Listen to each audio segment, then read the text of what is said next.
शङ्करांश भूम शङ्करार्यपीठसद्गुरून् शुद्धसत्त्वभासुरान् सुवर्त्मनीतभूसुरान् सर्वभूतसौख्यदान् क्षमाकरान् यतीश्वरान्।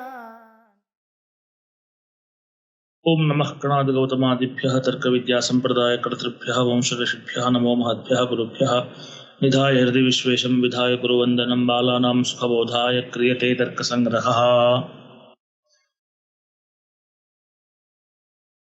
उद्देश्य निरूपण समाप्त करने के बाद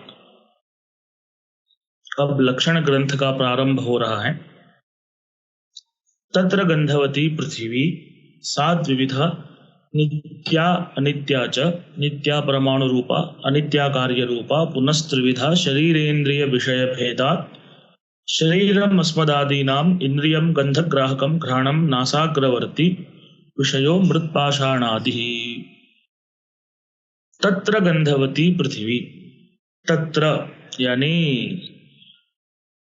जो द्रव्य हैं, द्रव्यों का जो विभाग किया है उस विभाग में जो पृथ्वी है उस पृथ्वी का लक्षण बता रहे हैं गंधवत्वम। ओ गंधवती पृथ्वी ऐसी पंक्ति यद्यपि है फिर भी पृथ्वी का लक्षण होगा गंधवत्वम। इसी को तटस्थ लक्षण ऐसा कहते हैं।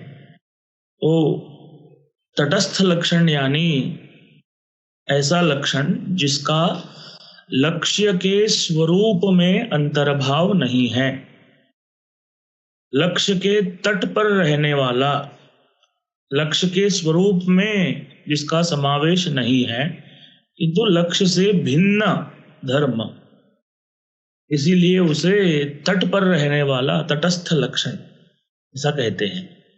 तो यहाँ पर होता है गंधनिष्ठ आधेयता निरूपित अधिकरणत्वम। ये जो अधिकरणता है ये अधिकरणता पृथ्वी का स्वरूप नहीं है किंतु पृथ्वी में रहने वाला धर्म है। तो ये हो गया तट में रहने वाला धर्म, अतः तटस्थ लक्षण। सामान्यतः समन्वय इस लक्षण का होता है, जैसे घटपटादि में गंधवत्ता है तो लक्षण का समन्वय भी हो रहा है। अब लक्षण किसे कहते हैं, कौन सा धर्म लक्षण हो सकता है और लक्षण क्यों करना चाहिए, ये कुछ यहाँ पर शंकाएं हो सकती हैं। तो उनका हम समाधान इस तरह से कर सकते हैं कि लक्षण का प्रयोजन होता है व्यावृत्ति और व्यवहार। लक्षण अपने लक्ष्य को अन्य पदार्थों से अलग करके दिखाता है, तो उससे हमें लक्ष्य का अचूक ज्ञान होता है। लक्ष्य का बाकी पदार्थों से भिन्न रूप से ज्ञान होना लक्ष्य की विशेष रूप से उपस्थिति हमें कराता है लक्षण। तो उसी को बाकी धर्मों से पृथक करके बताना, इसी को हम व्यावृत्ति ऐसा कहते हैं। तो लक्षण होता है व्यावर्तक और हम उस लक्षण को लेके व्यवहार भी करते हैं। तो व्यवहार और व्यावृत्ति इन दोनों प्रयोजनों के लिए, इन दोनों प्रयोजनों की सिद्धि के लिए लक्षण आवश्यक है।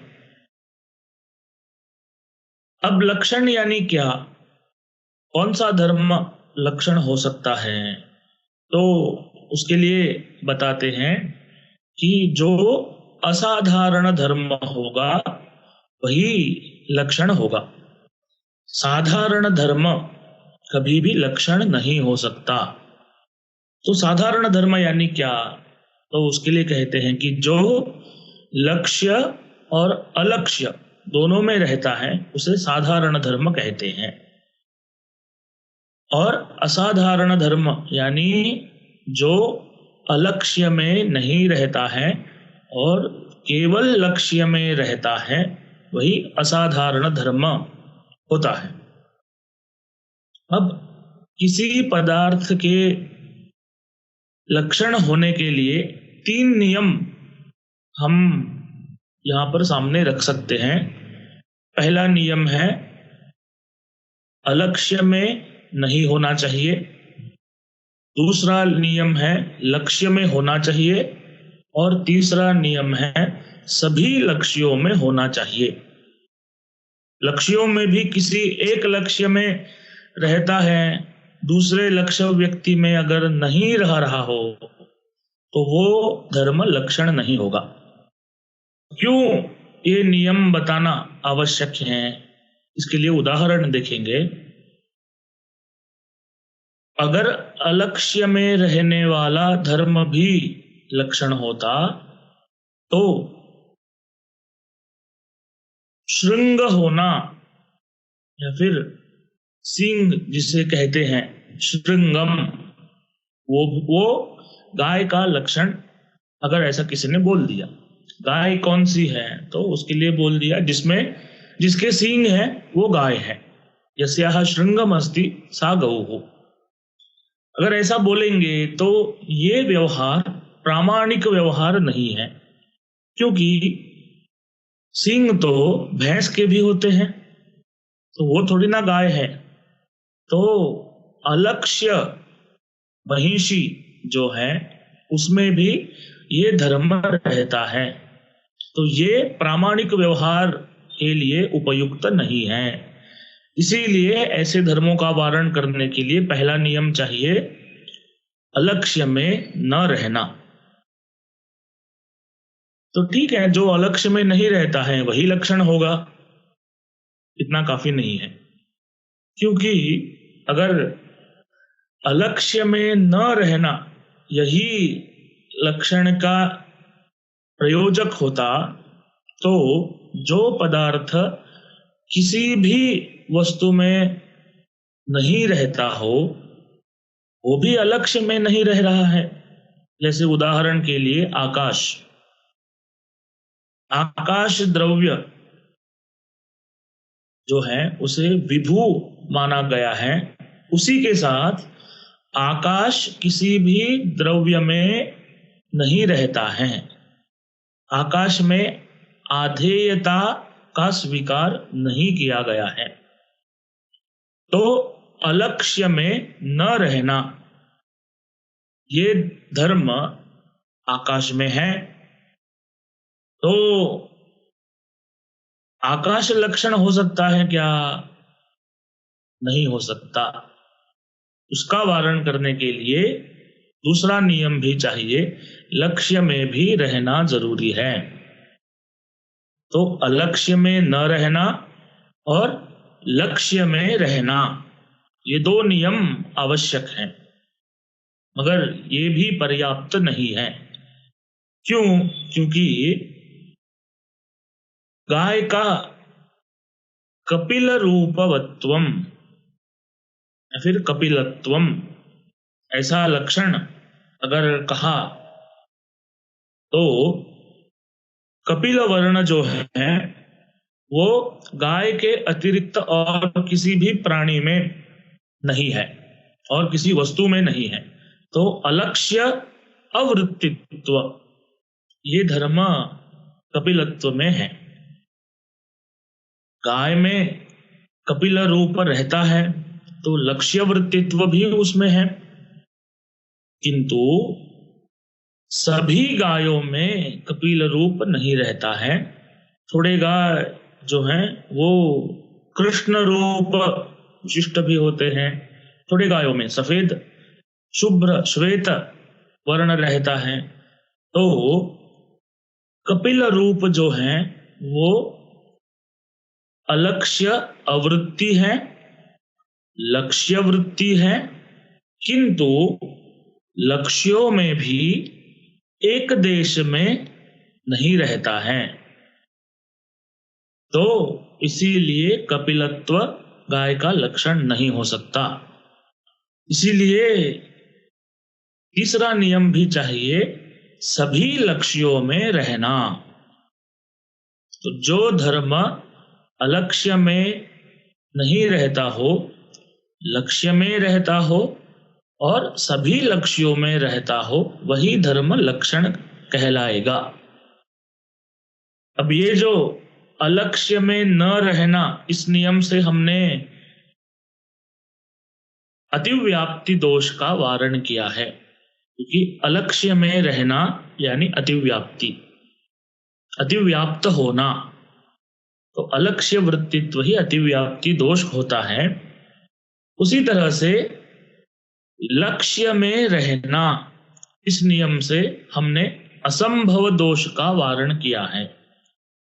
असंभव यानी लक्ष्य में न रहना, कहीं पर भी लक्ष्य में न रहना, किसी भी लक्ष्य व्यक्ति में न रहना यानी असंभव दोष से ग्रस्त होना, उसका हमने वारण किया। लक्ष्य में रहना चाहिए इस नियम से। फिर तीसरा नियम आता है सभी लक्ष्यों में रहना। इस नियम से हमने अव्याप्ति दोष का वारण किया।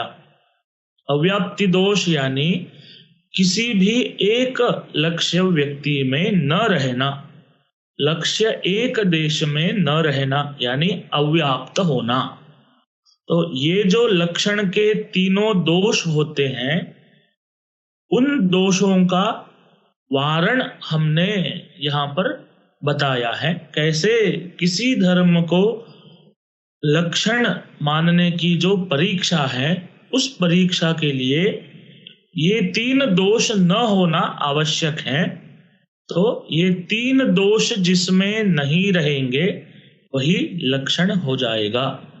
इसीलिए दूषण त्रय रहितः धर्मः लक्षणम ऐसे कहा गया है। दूषण त्रय यानी तीन दूषण, अव्याप्ति, अतिव्याप्ति और असंभव, ये तीनों दोष जिस धर्म में न हो वही धर्म लक्षण होता है। जैसे गाय का लक्षण शासनादिमत्व, जैसे पृथ्वी का लक्षण गंधवत्वम। तो अब पृथ्वी में गंध रहता है तो असंभव दोष नहीं है। पृथ्वी के अलावा और कहीं भी गंध नहीं रहता है तो अलक्ष्य वृत्तित्व, अतिव्याप्ति, उसका भी वारण हो गया। और पृथ्वी में सभी पृथ्वी व्यक्तियों में, सभी पार्थिव वस्तुओं में गंध रहता है तो अव्याप्ति का भी वारण होता है। तो तीनों दूषण जिस धर्म में नहीं है वो धर्म हो गया गंध, या फिर गंध निष्ठा अधेयता निरूपित अधिकरणता, तो वो हो गया पृथ्वी का लक्षण। इसलिए कहा तत्र गंधवती पृथ्वी। जब इस तरह से सामान्य रूप से पृथ्वी का निरूपण किया है तो फिर जिज्ञासा होती है कि क्या पृथ्वी में भी और कुछ विभाग हैं? जैसे हमने द्रव्यों का विभाग देखा, उसी तरह पृथ्वी में भी अवान्तर कुछ विभाग हैं क्या? तो उस जिज्ञासा का वारण करने के लिए आचार्य कहते हैं सात द्विविधा, वो दो प्रकार की है, नित्या अनित्या च। नित्य पृथ्वी और अनित्य पृथ्वी। नित्या यानी जिसकी उत्पत्ति भी नहीं हो रही है और नाश भी नहीं हो रहा है, जो अनादि है और अनंत है, उसे नित्य कहते हैं। तो पृथ्वी इस द्रव्य का कुछ अंश नित्य है, यानी पृथ्वी पार्थिव वस्तुओं का अगर हम समुदाय लेंगे तो उस समुदाय के कुछ हिस्से जो हैं वो नित्य हैं। वो कौन से हैं? तो कहते हैं नित्या परमाणु रूपा। जो पार्थिव परमाणु होते हैं वो नित्य होते हैं, ना उनकी उत्पत्ति है ना उनका विनाश है। अनित्या कार्य रूपा, तो इन परमाणुओं से भिन्न जो भी पृथ्वी है वो सभी कार्य स्वरूप है, उसकी उत्पत्ति भी हो रही है और नाश भी हो रहा है, इसलिए कहा अनित्या कार्य रूपा। ये हो गया उत्पत्ति को लेके विभाग। उसी तरह से एक और विभाग होता है पुनस्त्रिविधा, शरीर इंद्रिय विषय भेदात।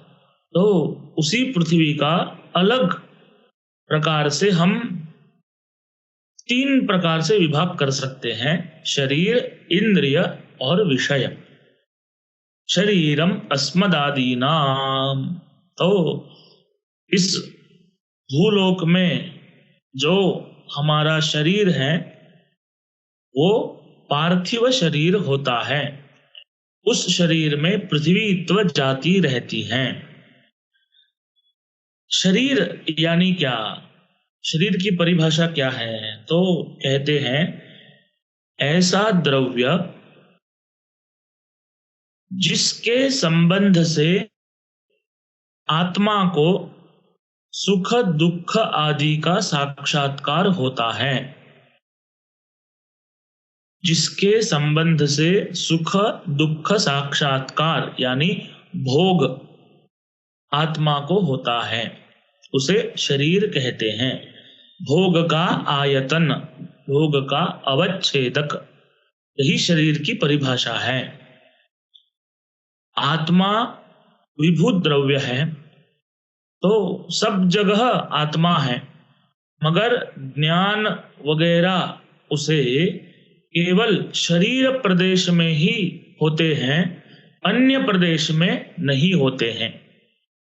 तो जिस प्रदेश में जिस वस्तु के अवच्छेद से आत्मा को ज्ञान आदि उत्पन्न हो रहे हैं उसे ही हम आयतन कहेंगे, उसी को शरीर ऐसा कहते हैं।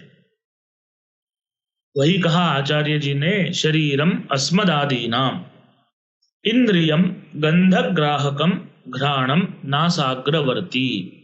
पार्थिव इंद्रिय यानी घ्राणेन्द्रिय, ये जो घ्राणेन्द्रिय है ये गंधग्राहक है, घ्राणेन्द्रिय से गंध का प्रत्यक्ष होता है। तो गंधग्राहकता यानी गंध विषयक प्रत्यक्ष जनकता यानी गंधग्राहकता। तो घ्राणेन्द्रिय क्यों लेना है, उसके लिए कारण बताया। गंध का प्रत्यक्ष बिना इंद्रिय के नहीं हो सकता, इसीलिए कोई इंद्रिय की आवश्यकता है, उस इंद्रिय को ही घ्राणेन्द्रिय ऐसा नाम दिया है। उसका आश्रय क्या है वो बताते हैं, नासाग्रवर्ती। गंधग्राहकम से उसका प्रयोजन बताया, घ्राणम ये उसकी संज्ञा और नासाग्रवर्ती ये उसका अधिकरण बताया है।